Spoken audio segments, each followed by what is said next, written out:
कोरपणा तालुक्यातील गडचांदूर परिसरात 4 दशकांपासून कार्यरत अल्ट्राटेक सिमेंट माणिकगड कंपनीसमोर गंभीर संकट निर्माण झाले. भूसंपादनावरून सुरू झालेली कसोंबी आंदोलन तीव्र होत आहे. त्यामुळे अस्वस्थ कामगारांनी रोजगार हिरावू नये यासाठी कंपनीच्या समर्थनात मंगळवारी दिनांक 24 रोजी कामाच्या ठिकाणी ठिय्या आंदोलन केले.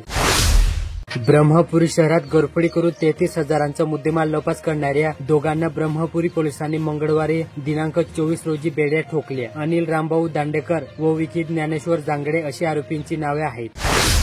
खरीप हंगामात शेतकरी विविध पिकांची लागवड करतात. पिकांमध्ये तणाव प्रादुर्भाव होऊ नये म्हणून मल्चिंगचा वापर अनेक शेतकरी करताना दिसत आहे. बल्लारपूर तालुक्यातील पळसगाव शेती शिवारात अशा प्रकारे मंजूर मल्चिंग टाकण्याचे काम करताना व्यस्त आहे.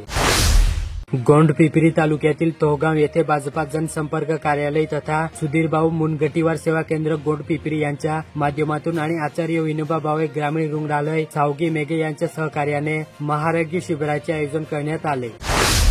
चंद्रपूर जिल्ह्यात न्यू आझाद गोल्डन योग नृत्य ग्रुपच्या वतीने संतांजी सभागृहात आरोग्य जागृती व सांस्कृतिक कार्यक्रमाचे सादरीकरण करण्यात आले. अध्यक्षस्थानी सामाजिक कार्यकर्ते प्रवीण खबरागडे होते.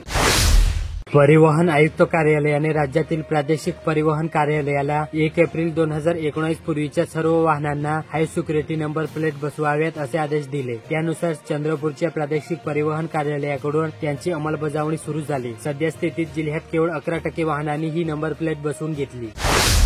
बल्लारपूर चंद्रपूर मार्गावर वेगवान टँकर बुधवारी रस्त्याच्या कडेला उलटला. सुदैवाने कोणतीही जीवितहानी झाली नाही, परंतु अपघातामुळे काही काळ वाहतूक ठप्प पडली होती.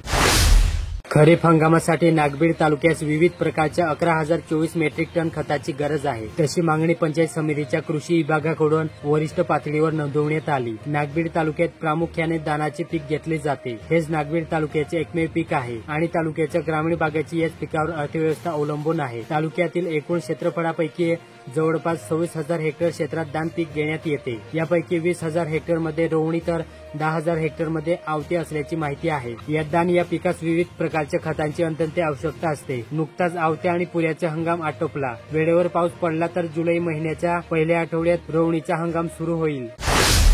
राजुरा तालुक्यातील अनेक गरजू लाभार्थी संजय गांधी निराधार योजना व श्रावणबाळ योजनेच्या माध्यमातून आधारभूत आर्थिक मदतीस पात्र आहेत.